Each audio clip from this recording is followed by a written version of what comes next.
Hello mga kadyosa, gagawa tayo ngayon ng daing na galunggong. Paano ba maggawa ng homemade daing? Ipapakita ko sa video na ito kung paano prepare at ginagawa ang pagdadaing dito sa lugar ng Sambales.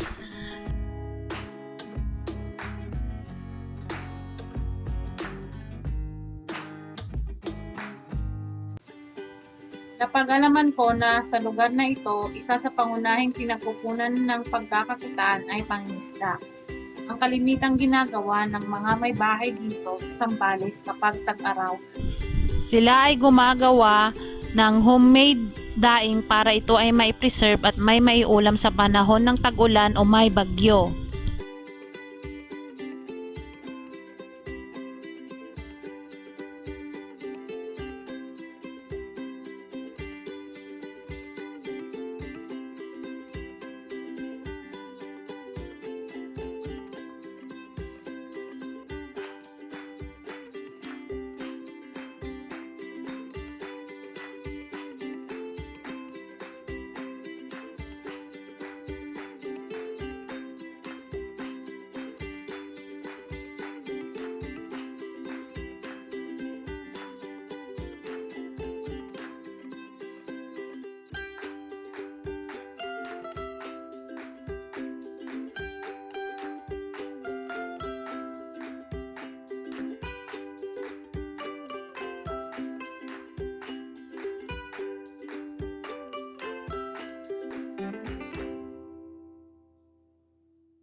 kasi para sa tag-ulan.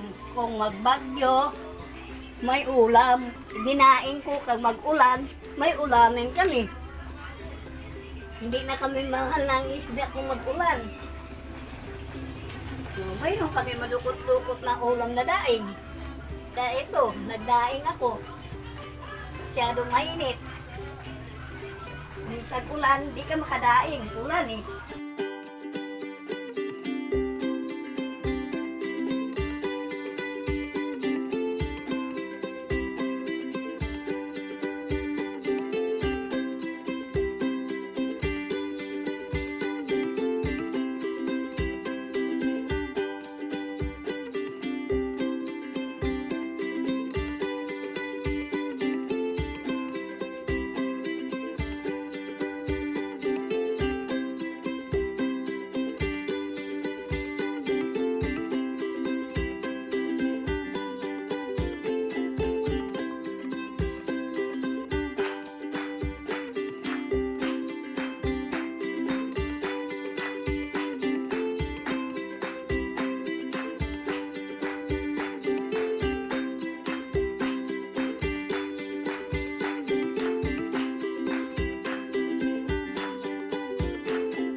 After 3 days, pwede nyo nang i-imbak o i-preserve itong naidaing. O kaya naman ay pwede nyo na ding ipang ulam. Nung niluto ko na siya, masarap ang daing na galunggong. Tapos hindi siya maalat. Compare mo sa mga tuyo na talagang sobrang alat. Mas maganda talaga yung binababad siya sa brine solution kaysa sa binubudburan ito ng asin. At ayan na po ang ating homemade daing.